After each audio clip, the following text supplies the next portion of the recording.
Good morning, everyone. You're watching our mid-morning edition of Arirang News on this Thursday, May 14th, coming to you live from Seoul. I'm Shin Se-min. And before we begin, these are the stories we're following at the top of the hour. 1.56 million new jobs, mostly in the public sector. That's the new plan the South Korean government has to make up for the job losses from COVID-19. But will that be enough? This just one day after the country registered the biggest drop in job numbers since 1999. Chinese President Xi Jinping reaffirms that he'll be coming to South Korea this year, a visit that was meant to be held in the first part of the year. The leaders Moon and Xi also agreed to continue their cooperation in battling out the COVID-19 pandemic. Plus, the Federal Reserve's chair warns of prolonged economic weakness and calls for more fiscal support. Following his comments on Wednesday, major indices on Wall Street ended lower for the day. We start this morning with job creation efforts here in South Korea. The country's finance minister says the government will create around 1.56 million new jobs in the public sector as the COVID-19 triggered unemployment crisis continuing to bite. Now, this comments from finance minister coming just one day after the nation reported its steepest job losses in April in more than 20 years. And the finance chief said the government will swiftly open up 945,000 public sector jobs that have not been active since the outbreak. He also added that the government will also create more than 550,000 additional jobs, mainly for young Koreans. The government also plans to resume the hiring process for public officials and public institutions starting this month and eventually hire about 48,000 new people. Now, the required funds will be drawn from a planned third COVID-19 related supplementary budget. President Moon Jae-in of South Korea and his Chinese counterpart Xi Jinping have agreed to push for a visit by Xi to South Korea before the end of the year when the COVID-19 situation eases. Now, during a phone conversation late Wednesday, the two discussed their cooperation in the fight against a deadly virus. Our Kim Min-ji reports from the presidential office. Chinese President Xi Jinping told President Moon Jae-in during phone talks late Wednesday that he remains committed to visiting South Korea this year. The two leaders talked for over 30 minutes at the request of President Xi. President Moon said the Chinese leaders' visit to Seoul is more important than anything else for their bilateral relations. They agreed to begin negotiations when the COVID-19 situation eases and the conditions are right. It was their second phone conversation since the outbreak, with their previous one happening in February. Moon and Xi also shared their response to COVID-19, highlighting their close cooperation. They welcomed a new fast-track entry system for business people between the two sides. The system, which simplifies entry procedures, has been in effect since May 1st. Thanks to the deal, some 200 people from South Korean companies were able to enter China and begin work on Wednesday. Xi said he's looking forward to strengthen cooperation and communication with South Korea, while Moon expressed hope that the fast-track system becomes a model for the global community.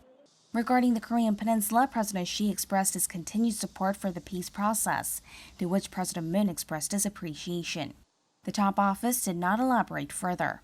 Kim Min-ji, Arirang News. The World Health Organization has warned that easing COVID-19 restrictions and reopening economies too quickly could lead to a vicious cycle of economic and health disasters. The executive director of the WHO's Emergencies Program, Michael Ryan, said reopening the economy in the presence of a high degree of virus transmission would lead to an acceleration of the virus's spread. He also claimed that it's a false equation to choose between the economy and public health. The United Nations says the global economy is expected to shrink by 3.2% this year as a result of the COVID-19 pandemic. The UN World Economic Situation and Prospects report published Wednesday explained that this would be the sharpest downturn since the Great Depression in the 1930s. Now, it also is in stark difference from its January forecast when the UN estimated that the world economy would grow up to 2.5% this year. The report predicts a modest rebound next year, mostly making up for the lost output. A somber economic outlook from the chair of the U.S. Federal Reserve. Jerome Powell warns that the U.S. could face a prolonged recession, describing the COVID-19 pandemic as a trigger for the worst financial turmoil since World War II. And as Powell's comments filtered out, stocks on Wall Street turned negative. Our Oh Jung-hee reports. Federal Reserve Chair Jerome Powell is forecasting the U.S. could face an extended period of low productivity growth and stagnant incomes because of the COVID-19 crisis. He was speaking Wednesday at a webcast event. The scope and speed of this downturn are without modern precedent, significantly worse than any recession since World War II. We are seeing a severe decline in economic activity and employment, and already the job gains of the last decade have been erased. Powell added the overall policy response has provided a touch of relief and will support the recovery, but longer-term concerns remain as there could be lasting damage to the U.S. economy. A prolonged recession and weak recovery could also discourage business investment and expansion, further limiting the resurgence of jobs as well as the growth of the capital stock and the pace of technological advancement. U.S. stocks fell immediately following Powell's gloomy outlook. The Dow Jones shed over 500 points to end at 23,247, while the S&P 500 retraced 1.8%. The Nasdaq closed 1.5% lower at 8863. According to a survey by the Wall Street Journal, economists believe the U.S. will post economic growth of minus 32% in the second quarter, a much larger drop than the roughly minus 5% recorded in the first quarter. But they also believe the American economy will start recovering in the latter half of the year, ultimately recording minus 6.6% GDP growth for the whole of 2020. Oh Jung-hee, Arirang News. And the United States is also seeing signs of potential spread of mysterious illness among children that's possibly linked to COVID-19. There have been so far a total of 102 cases in New York alone so far, and around 15 other states are also reporting such cases. Of the cases in New York, 60% had COVID-19, while the rest tested positive for its antibodies. The children are experiencing high fever, skin rash, and even toxic shock, which means that there has been an infection in their arteries. And for that, the New York governor said Wednesday that the state has sent an alert to the other 49 states. China is slowly but steadily powering up its production lines as the government pushes to bring the country out of the economic slump caused by the COVID-19 pandemic. And many of Chinese factories, especially those established through international investment, are even operating around the clock. Our Kim Hyo-sun tells us more. While the rest of the international community is still battling the COVID-19 pandemic, the Chinese economy is slowly getting back on its feet. The Beijing-Benz automotive plant in the Chinese capital, established through a joint venture between Germany's Daimler and Chinese partners, resumed production in mid-February when the virus was still spreading fast throughout the country. The workers keep 4 or 5 meters of distance between each other, and they wear protective face masks at all times. Disinfection is also a must. At the plant, one car is completed every 5 minutes on average. While production is not an issue, the factory is concerned about sales. But our experiences in April and the recovery that we see in the market is giving us a positive view of how things would continue developing in China. Moderately positive, obviously with a lot of caution, because there are many things still that need to be managed over the next few months, not only in China but also globally. SMC China, a joint venture with a Japanese pneumatic engineering company, has slowly but steadily recovered production to pre-pandemic levels. Since it reopened at the beginning of February, it has supplied components for over 17,000 face mask production lines in 500 factories across China. So far in the global supply chain of SMC, the factory in China has returned to normal state of production, and we are playing a role of a major global supplier. The Chinese government allowed factories deemed crucial in supply chains, especially those involved in the supply of medical products, to reopen in early February despite the pandemic. This shows Beijing's strong commitment to bring China out of the economic slump caused by the pandemic.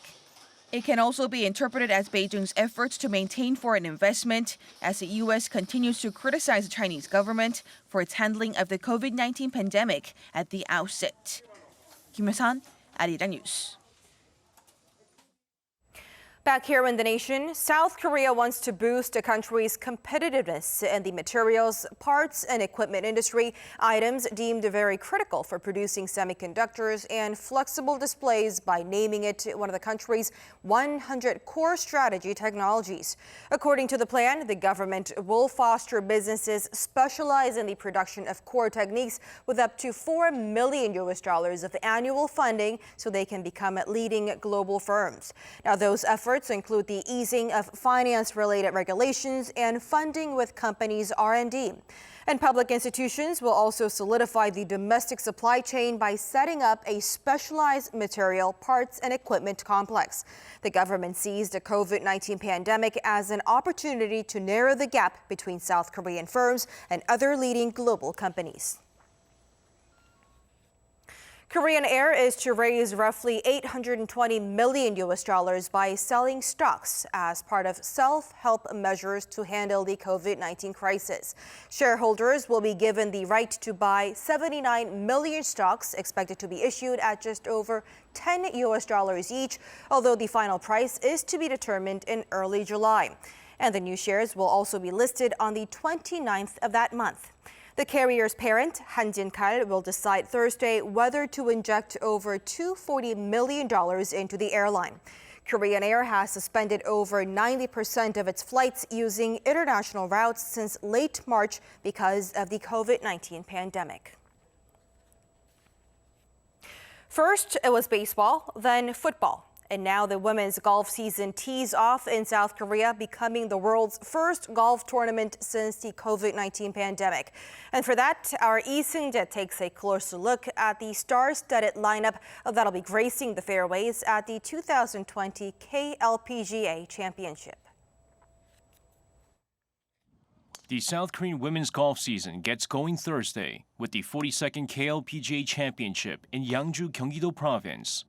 It features 150 players and $2.4 million in prize money is up for grabs. The tournament also features some of the biggest names in women's golf. We weren't sure if we'd be able to play. I thank the organizers for putting this event together in such challenging times.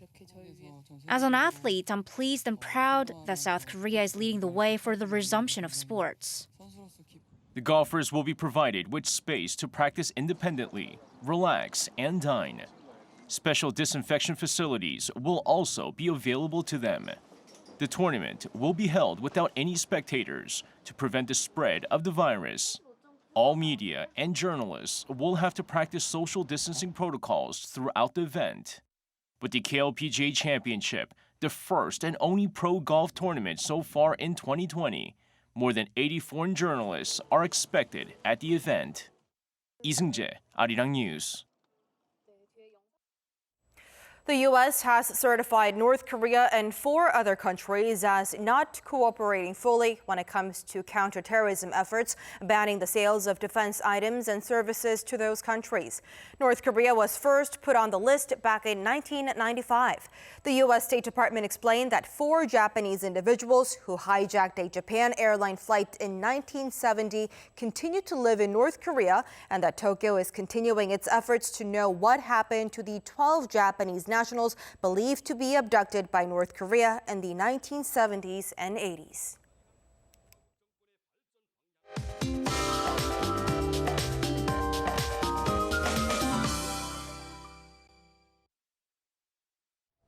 Good morning. We'll have a summer-like pattern this afternoon with highs jumping 3 to 4 degrees higher than yesterday in most parts of the country, hovering in the upper 20s nationwide. So Daegu, Daejeon, and Gyeongju will get up to 28 degrees Celsius this afternoon. Gwangju topping out at 27 degrees with partly to mostly cloudy skies across the region. Meanwhile, the East Coast and Daegu could have dusty and dry air.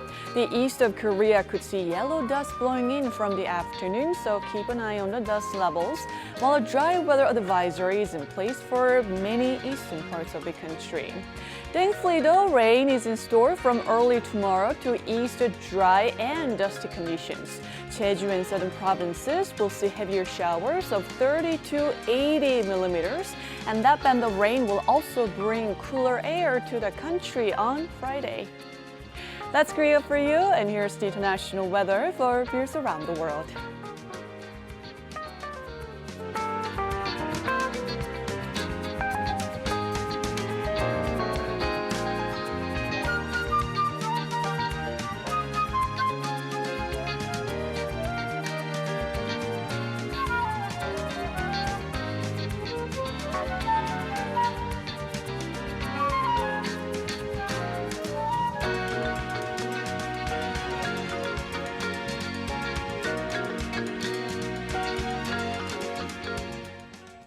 And that's our time for this edition of Arirang News. As always, thank you for watching.